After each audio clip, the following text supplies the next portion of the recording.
Marinhas de Aveiro.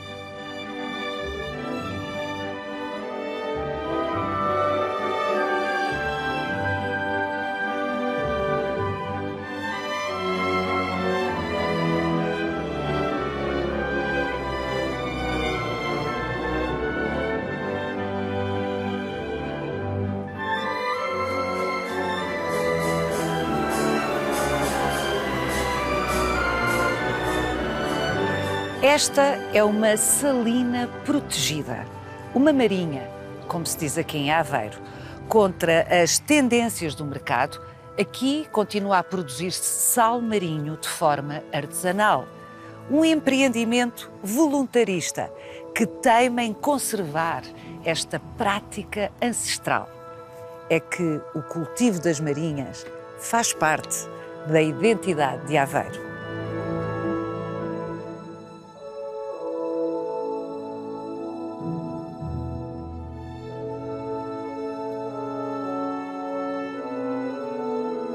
A Ria de Aveiro resulta da repartição das águas do rio Voga em inúmeros canais, cujos terrenos baixos e pantanosos são ideais para a produção do sal. Hoje, o número de salinas na região não chega à dezena, mas durante séculos, Aveiro foi ator principal no comércio atlântico. Até meados do século XX, aqui existiram centenas de marinhas que davam trabalho a grande parte da população local.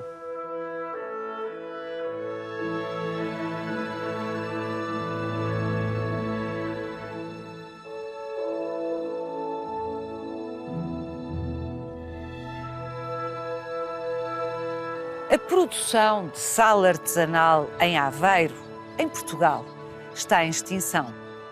Mas a qualidade do sal artesanal para a saúde humana é incomparável e há experiências noutras partes da Europa que provam que é possível manter viva esta tradição com benefícios económicos e ambientais. Vai querer saber mais? Venha connosco nesta visita guiada.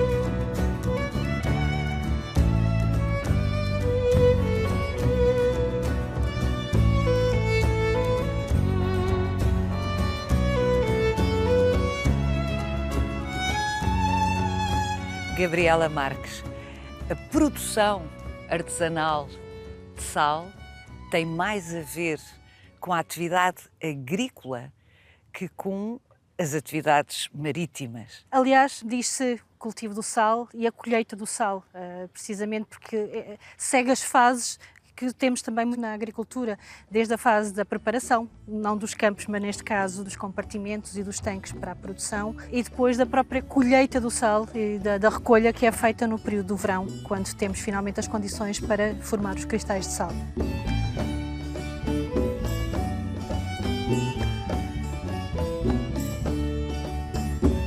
O ciclo do sal e da safra inicia-se com a primavera, na regra por volta de março.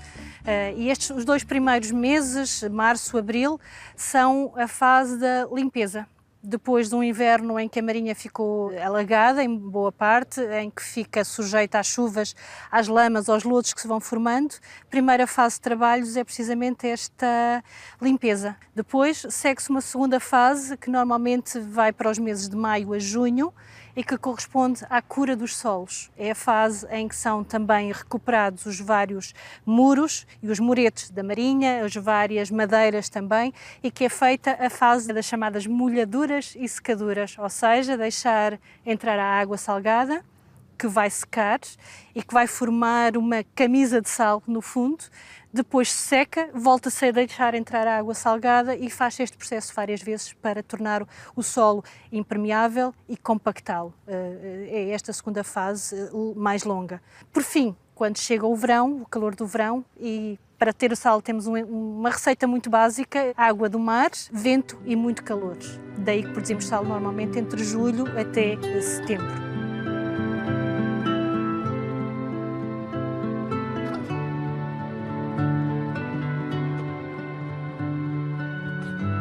O território oferece estas condições excepcionais para a produção de sal.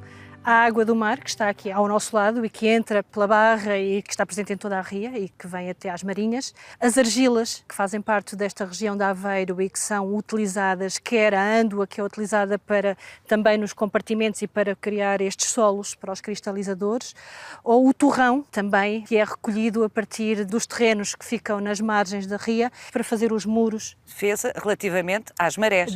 A defesa em relação aos esteiros e aos canais, sim, e neste caso também às marés, com certeza. E que ao mesmo tempo funcionam como delimitador da propriedade. Uma marinha pode desaparecer de um ano para o outro, não é? Pode. Basta que haja um ano com ao menos cuidado ou que haja uma maré excepcional, que acontece também, aquelas marés vivas, e que pode levar à destruição de uma dessas motas, desses muros externos de apoio à marinha.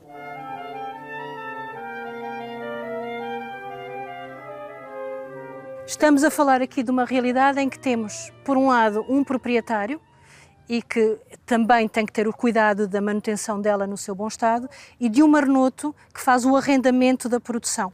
Então isso também é igual ao universo agrícola, sim, não é? Sim, o arrendamento da produção com um pagamento que tradicionalmente é feito numa quantidade de sal que é acordada entre as partes. Qual é a área desta marinha? Neste caso estamos perante uma marinha que tem cerca de 36 mil metros quadrados. É uma marinha de dimensão média para aquilo que era a realidade e que é a realidade da Ria de Aveiro. Num ano bom, que quantidade de sal conseguem retirar desta marinha? Num ano bom consegue ir até cerca das 100 toneladas de sal, por aí.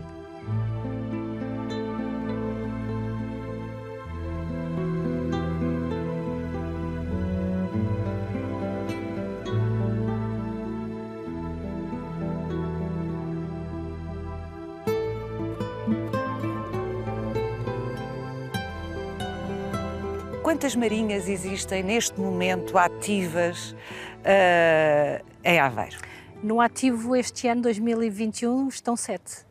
Precisamente porque uma sofreu um arrombamento durante o inverno e neste momento está em fase de recuperação. É um número irrisório se comparado com a tradição multissecular de produção artesanal de sal aqui em Aveiro. Podemos dizer que é uma amostra se compararmos com as 270 marinhas que foram registadas em 1956 no inquérito à indústria do sal.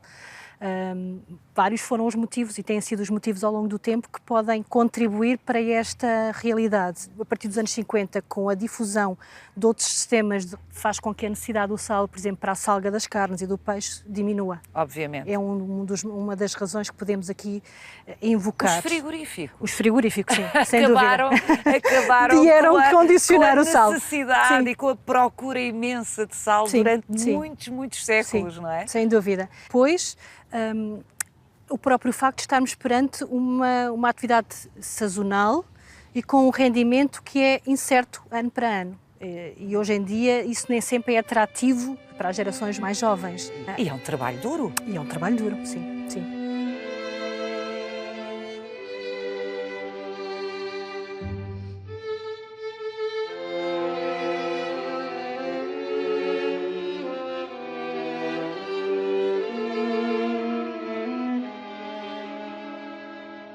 Gabriela Marques, eu vou agora conversar com a professora Inês Amorim, que nos vai contar a história da tradição, volto a dizer, multissecular, da produção artesanal de sal aqui em Aveiro, que é uma história impressionante.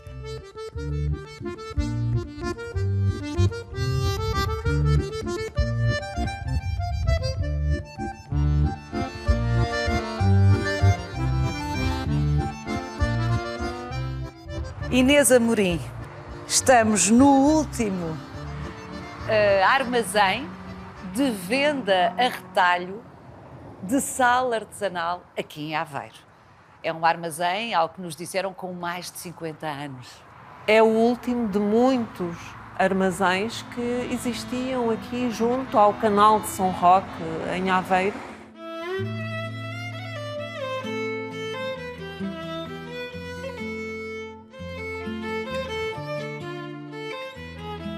A costa portuguesa sempre foi excepcional para a produção do sal marinho, mas Aveiro, neste contexto, sempre teve também um lugar especial.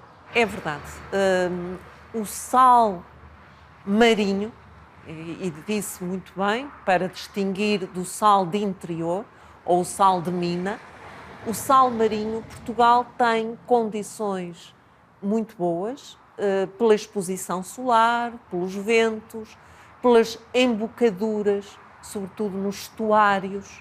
E o caso da Aveiro é um caso importantíssimo pelo facto da própria estrutura geomorfológica da laguna, da Ria de Aveiro, que se construiu desde o século XII. Fenómeno geomorfológico. Exatamente. A partir do rio Voga, não é? Exato. Os sedimentos do rio de Voga, mas que depois vai ser ladeado por aquilo que são os cordões arenosos de norte para sul e de sul para norte, que vão fechando o acesso do rio e de toda a laguna com o mar.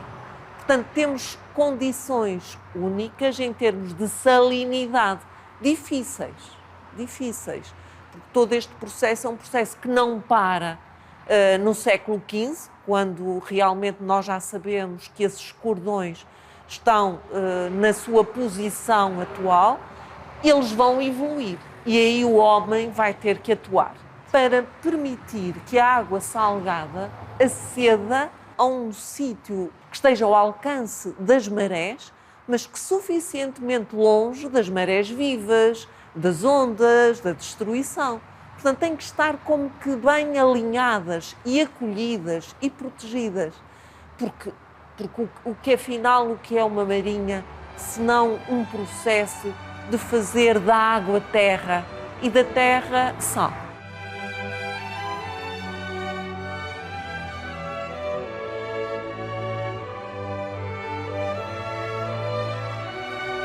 As técnicas de fazer o sal em Aveiro são específicas de Aveiro, pelas características dos solos, em que é preciso impermeabilizar o solo para garantir a limpeza do sal.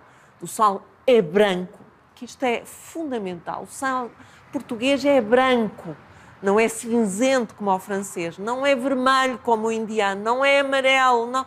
Ele é branco. É uma característica específica e ele tem que ser garantida essa brancura. Como é que Aveiro pôde chegar a ser o produtor espantoso que foi, umbriando precisamente apenas com um rival europeu, França, e não, por exemplo, as salinas de Setúbal ou de Lisboa, que era tão mais fácil produzir o sal? Pois, isto vai mudar ao longo do tempo. Nós temos sempre que ter presente aquilo que efetivamente Aveiro significa no tempo longo, porque nós temos notícias que efetivamente em Aveiro havia produção de sal em meados do século X. É tal antes da fundação de Portugal. É a famosa senhora Dona Mumadona Dias, a senhora de Guimarães que fundou o mosteiro de Guimarães, no qual se recolheu. E no testamento ela refere a existência de marinhas de sal aqui na zona de Aveiro.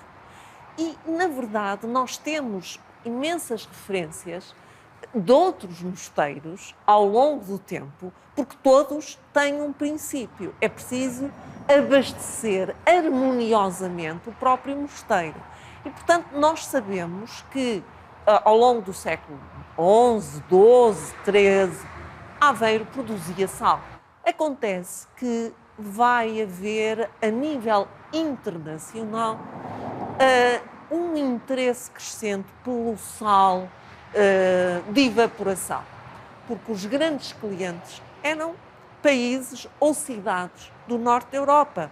Antuérpia, depois Amsterdão, Hamburgo, Bergen e outras cidades que precisavam imenso do sal para a manutenção do arenque e, claro, já do bacalhau ou de outras espécies. Ora, mas no norte da Europa também podia produzir sal, eles têm mar.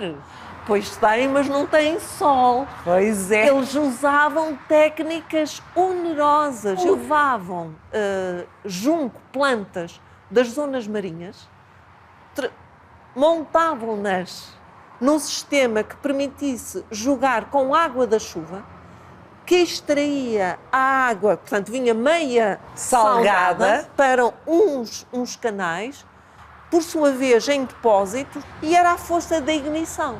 Madeira, portanto, por evaporação, mas... Portanto, fogueiras.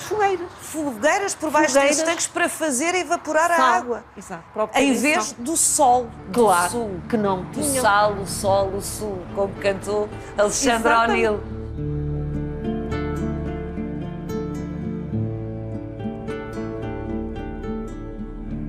Claro que com a expansão da própria produção e do consumo desse peixe, quer o arenque, quer o bacalhau, e sobretudo porque também a Península Ibérica começa a ter atividades além mar e, portanto, tem uma oferta de produtos muito interessantes. O grande concorrente português é o sal da chamada Bailly, o sal de La Bailly, de Guérande, da zona de Lorient, que é o sal gris. Não é um sal branco, cinzento, mas que tem uma consistência também muito importante para os tais grãos que são necessários para a salga do peixe. Ora, à medida que começam a vir, portanto, os comerciantes, os hanseáticos, os holandeses começam a vir por aí fora e vão procurar o sal francês e o sal português.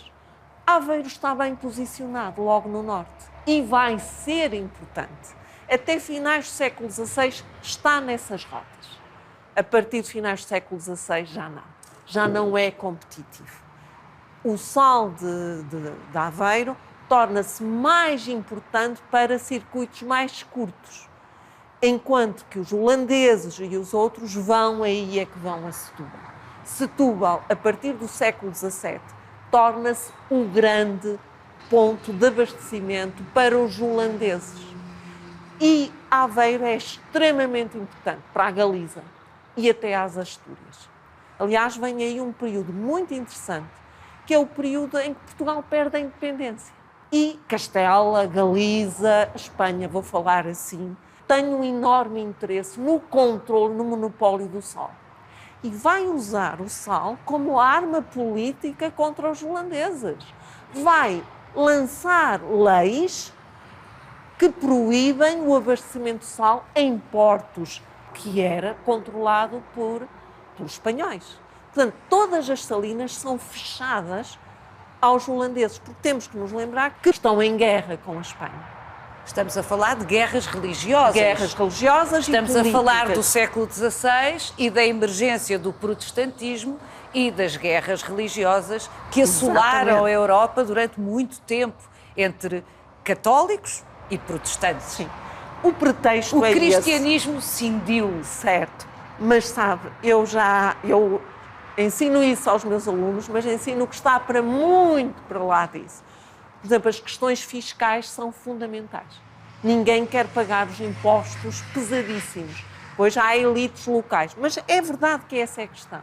Mas está a ver como o sal se torna uma arma política, que, repare, a falta de sal fez com que os preços em Amsterdão subissem extraordinariamente. Há registros disso. O peixe apodrecia. E os holandeses começam à procura de outras zonas de produção de sal. Eles, por exemplo, vão para Cabo Verde, que é uma coisa extraordinária, vão para a Ilha do Sal, vão andar na costa americana. Só que a qualidade do sal não era a mesma. Imagine o que vai acontecer. Portanto, Espanha vai proibir o abastecimento nas zonas de produção de sal na Península Ibérica, totalmente, e a certa altura... Portanto, nessa altura o comércio era então interno. Era sobretudo interno, era para consumo interno, logicamente, e ele era muito importante. Aliás, a Espanha desenvolve imenso a atividade de pesca. Aqui na zona da Galiza era uma coisa extraordinária, há um boom de técnicas, inclusivamente de pesca, e, portanto, ele é fundamental para o consumo diário, para a conservação das carnes, para os couros. Portanto, tem imensas aplicações. Nós não nos podemos esquecer da importância do cloreto de sódio, que é o que está por trás de tudo isto. Mas o que vai ser interessante é a negociação. Porque a partir mais ou menos da década de 30 do século XVII, os holandeses vão negociar com o inimigo. E Castela vai aceitar. O que é que vão fazer? Vão pagar um imposto pesadíssimo à Espanha, ao inimigo, a troco da permissão da venda do sal português e espanhol para a Holanda. Portanto, veja, era de tal maneira importante que, em determinado momento, proibições totais. Os holandeses à procura do sal em Cabo Verde, no continente americano. O sal não é de qualidade. Então voltam-se novamente para a Espanha e negociam. Isto é efetivamente extraordinário. E aí vemos os holandeses em Setúbal, fundamentalmente, é esse o rumo. Holandeses e outros, porque os suecos, os dinamarqueses começam a visitar também as salinas, Lisboa tornou-se um grande empório internacional. E, portanto, não só vão buscar sal, como vão buscar outros produtos. Mas Aveiro continua, sendo agora o seu mercado por excelência, os galegos. Os galegos que estão muito interessados. E que passaram a pescar muitíssimo mais. E pescaram muito mais. E, portanto, vêm cá os barcos, os patachos. Aliás, o nome das embarcações que entram aqui são nomes de embarcações galegas e das Astúrias. Estão perfeitamente identificadas. E, portanto, vêm, interessam-se, fazem contratos e levam grandes quantidades. Portanto, o sal daqui de Aveiro tem um novo ciclo e aí é associado à Galiza. Claro que é extremamente importante em abastecer os portos do norte e todas as zonas de pesca do norte de Portugal. Não nos podemos esquecer disso. O Porto, à volta do Porto, era proibido produzir sal. Houve tentativas na zona de Matosinhos. Porquê? Porque havia um monopólio. Havia regras para não produzirem sal por causa dos impostos. A venda do sal tem receitas extremamente importantes para os cofres locais e para os cofres nacionais.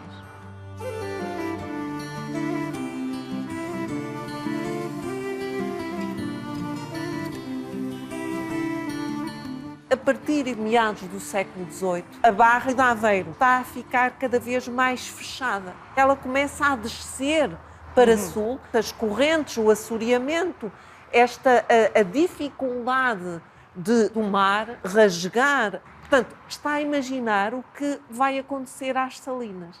E há movimentos locais no sentido de é preciso que a barra seja aberta, seja construída, humanamente seja construída, em que se reivindica a memória das marinhas do passado, está-se constantemente a dizer isso, para dizer esta é a nossa riqueza e nós temos que manter a barra aberta. E nós temos aqui engenheiros hidráulicos, italianos, holandeses, franceses, que vêm aqui para dar soluções. Até que em 1808 fixa-se a barra exatamente onde ela está e onde se considerava que era a zona natural. E olha que é muito interessante, porque quem andou, os próprios engenheiros e técnicos, tinham tal fé que ia produzir sal, que vão comprar marinhas de sal a muitas mulheres que eram freiras no convento de Jesus, porque acreditam que ali vão poder fazer bom sal. Há aqui um movimento de transferência de propriedade por gente que eu identifico que estava associada, tinha esses projetos. Portanto, havia uma fé verdadeiramente. Ou seja, tinham informação privilegiada. Claro. Eles sabiam onde é que ia ser a barra e quais seriam os locais ideais para construir marinhas. Claro, mas sabe que demorou 6 anos a abrir a barra. Era preciso, com as técnicas da altura, conseguir construir, drenar a água, escavar. Claro que abre-se a barra, mas os consumidores tinham desaparecido. Tinham ido buscar outros mercados, Outros fornecedores. outros Claro. Já há mais zonas a produzir a nível internacional. E, portanto, houve aqui uma perda de alguma maneira significativa. Mas, mesmo assim, é muito interessante porque o mesmo engenheiro responsável por uma melhor fixação da barra, que era o engenheiro Silvério Augusto, é o mesmo que vai fazer uma memória sobre as salinas de Aveiro, que vai estar na Exposição Universal em Viena. Portanto, a fé é imensa. Depois já há franceses que vêm cá aprender as nossas técnicas e escrevem as nossas daqui de Aveiro. Já estou quase a identificar-me, nós estamos a falar de Aveiro.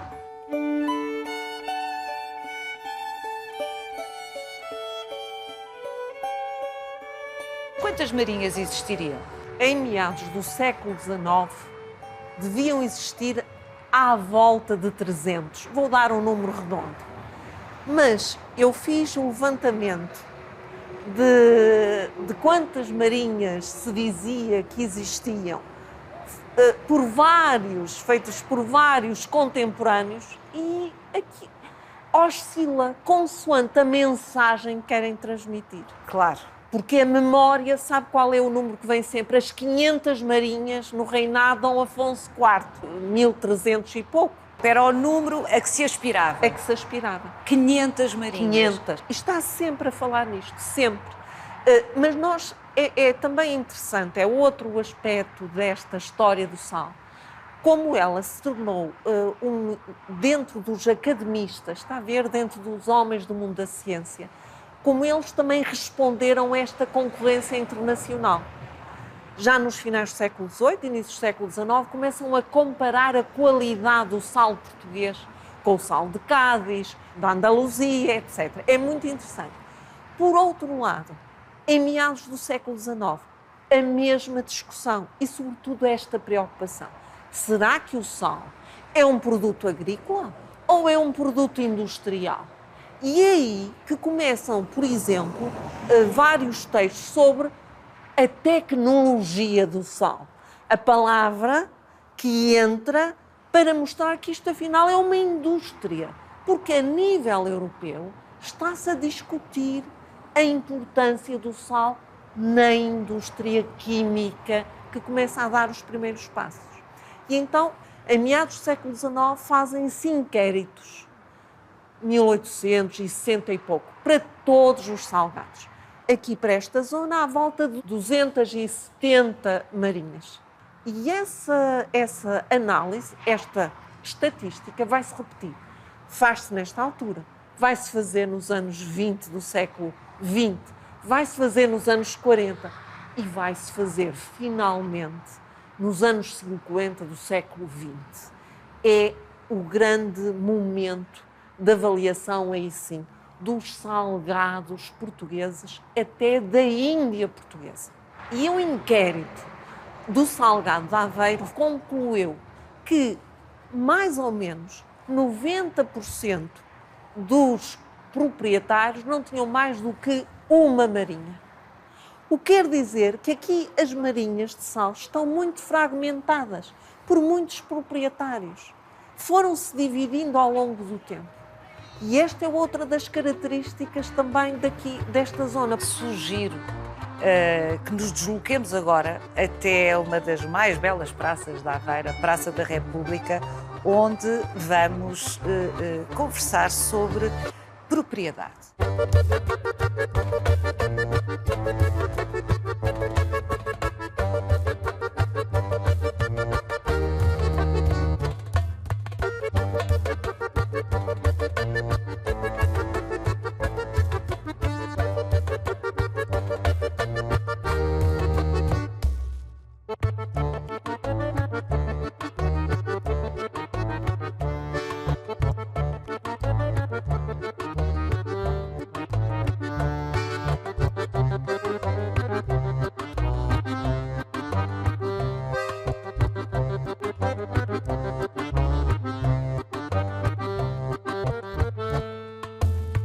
A Misericórdia de Aveiro era uma das grandes proprietárias, ao lado de outros conventos da cidade, mas tinha uma outra particularidade, a existência de livros específicos sobre as marinhas, em que se registava uma contabilidade muito rigorosa. E isso ao longo de séculos, bem entendido. Séculos, claro, porque o objetivo era tentar perceber se elas eram ou não rentáveis, fazer o balanço entre os custos e as receitas. A Santa Casa era possuidora de tantas marinhas Na sequência de doações de legados, né?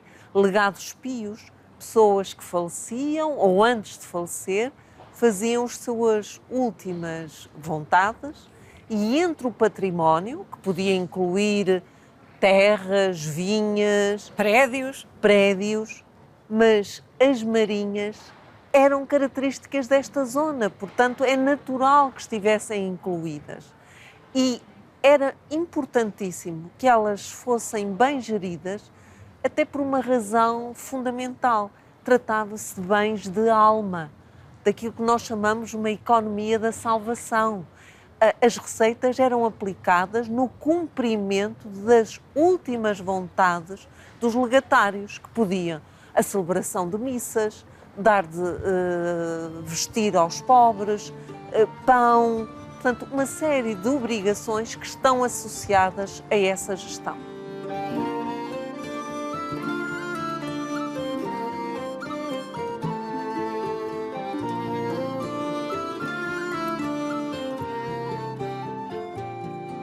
É um território, o das marinhas, tão volátil e tão volúvel, no sentido em que é muito vulnerável, não é? É verdade. Com as águas que entram, que saem, um ano mais duro, com mais inundação, com marés mais agressivas.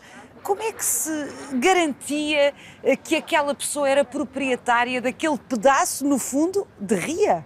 É verdade que havia a preocupação de sistematicamente são chamadas testemunhas que atestam esses limites. Esta memória, que era oral e que passa cada vez mais a ser escrita, era fundamental. Se isto acontecia até ao meados do século XIX, a partir do século XIX, o que é que se quer fazer? Desenhar. A partir daí já se quer fazer muito mais. Quer-se demarcar, quer-se desenhar em plantas.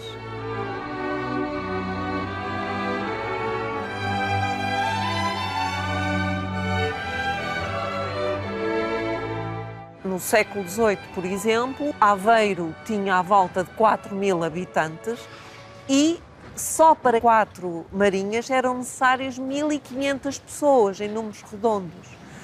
Por conseguinte, não era possível. O que é que isto significa? Que as marinhas da Laguna de Aveiro mobilizavam mão de obra em redor. Era de Ilhavo, da Gafanha, da Mortosa, de Ovar. Portanto, temos gente proveniente de vários locais que se deslocava e que trabalhava aqui uma parte do tempo. Depois podiam fazer outras coisas, mas era uma função que nós já percebemos que caracteriza a própria população desta área. Está sempre em movimento. Inês Amorim, hoje outros países, outros territórios oferecem grandes quantidades de sal industrial. Mas, na verdade, é muito diferente o sal produzido dessa forma, de uma forma industrial, do sal, do bom velho sal artesanal. O sal artesanal é único. E o caso do sal português é de uma excepcional qualidade, provada há muito tempo. Portanto, estamos a falar de ciência, de química, de análise, de estudos que já o demonstraram. Portanto, essa verdade é inquestionável. Claro que se coloca a questão da sustentabilidade desta atividade. Ora, a sustentabilidade não passa pela produção de grandes quantidades. Passa pela produção de sal artesanal segundo as condições conhecidas, certificadas e em que os produtores se unam e estabeleçam parcerias de maneira a colocar o sal português, e o da Aveiro em particular, nos mercados internacionais, tal como os franceses fazem, e já fazem há muito tempo. Eu agradeço-lhe esta lição, porque foi disso que se tratou, e vou agora terminar esta visita com a professora Filomena Martins, da Universidade de Aveiro, precisamente, que vai falar-nos de animais e plantas.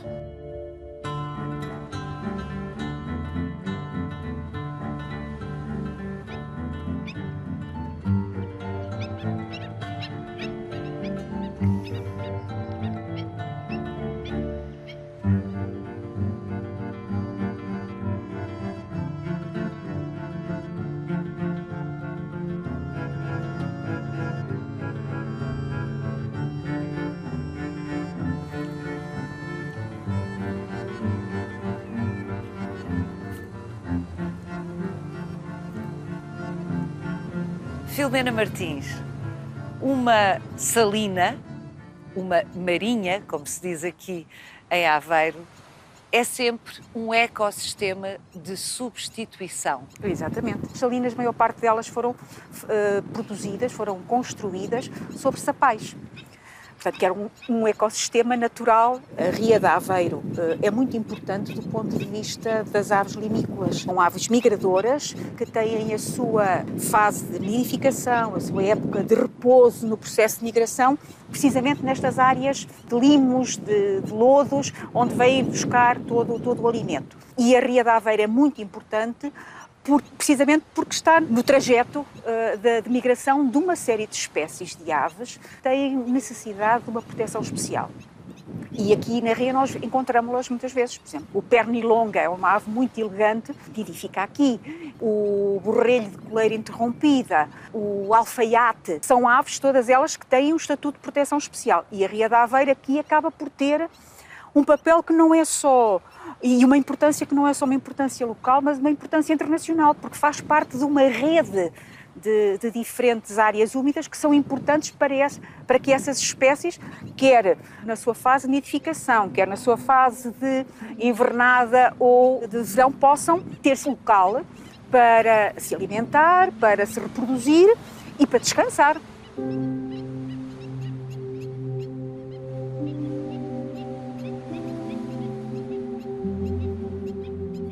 Nas salinas a coluna d'água é regulada, portanto está mais protegida, tem possibilidade de se alimentar a qualquer hora, portanto é quase que o buffet assim, disponível. Em permanência. Exatamente.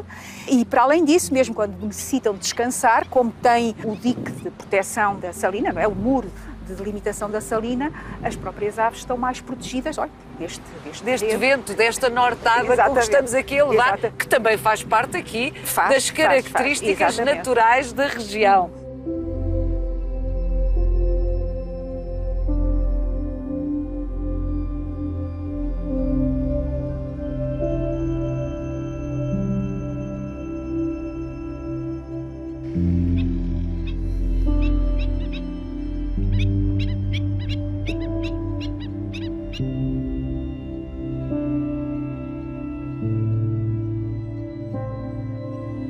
As aves são aquelas que chamam mais a atenção, mas para além das aves, a vegetação que envolve os muretes das salinas são muito importantes, porque é uma vegetação típica de áreas de grande concentração de sal. A salicórnia, a gramata. Na Universidade de Aveiro já há projetos desenvolvidos no sentido de estudar e extrair da salicórnia os componentes que lhe dão essa importância do ponto de vista nutricional e do ponto de vista terapêutico. Se as salinas desaparecessem, era uma perda na biodiversidade. Sim. E não é na biodiversidade local, como diz a Filomena, a uma escala internacional. Exatamente. É mesmo uma perda bastante significativa. Qual seria o bom futuro do salgado de Aveiro? Fazia sentido a denominação de origem, a marca do sal de Aveiro. E esse passo teriam uma força maior se os produtores que ainda produzem sal tradicional na Ria de Aveiro se unissem para criar essa denominação de origem.